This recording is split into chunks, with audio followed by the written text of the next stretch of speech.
عاشقی عاشقی چی دردی سخت بوده است هر کسی که عاشق است.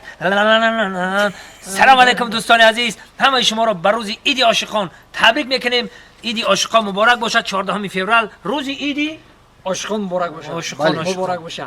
و نگفته نماند برادرم، و نگفته نماند الکساندر، در این دنیا به جز عشق و جوانی، در این دنیا به جز عشق و جوانی، در این دنیا به جز شعر تو دیگه دوام نداره. همیشه میدونم. دوستان عزیز و نگفتن امانت، همه شما رو به 14 فوریه روز عاشقان، عید عاشقان تبریک و تهنیت گفتم. به شما تمام خوشی زندگی رو خواهانیم. بگذار چی ارزویی که در دل خود داشته باشد جامعه عمل بپوشد. بله، شما چی میگوید بانوی زیبا؟ در بین سه تا مرد یک تا بانوگر. سلام علیکم بینندگان عزیز و روز عاشقان رو به همه شما تبریک و مبارکباد میگوییم. آرزو داریم که در زندگی تمام خوشی‌های حیات رو ببینید.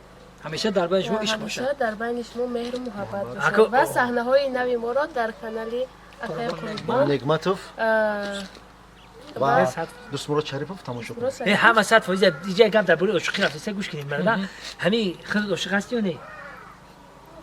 خانه به عاشق نمیشه و دختر به عاشق نمیشه. خیلی همه وقت عاشق باشن. اگه عاشقی گفتم در عاشق لبونیکی نه، عاشق وطن مادر باشد، عاشق زندگی باشد. همه وقت باشد و باشد و باشد عاشق باشد. یک بار دیگر روز عاشقان مبارک.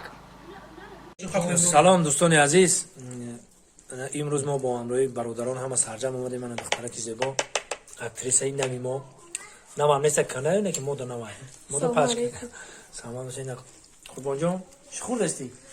اینجا قرطاب خورسته. سلام دوستان عزیز. سلام علیکم برادرانم. برام قرطاب دوی قرطاب.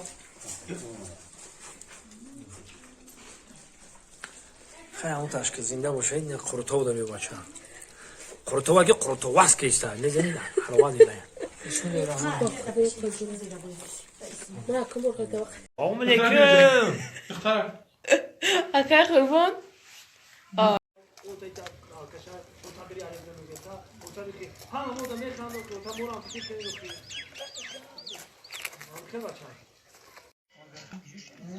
زنه ver sana کومیو چطور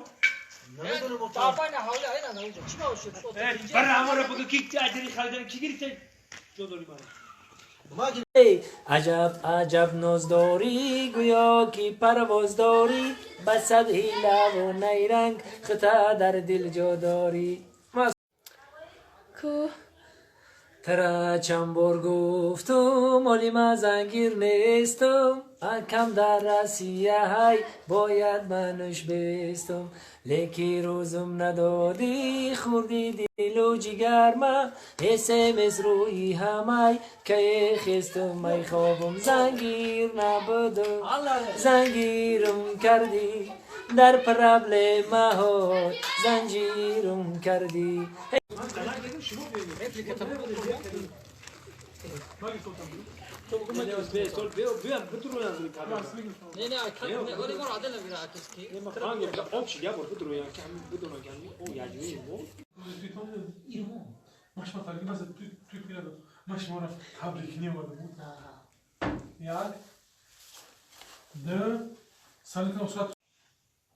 Meg betalar da.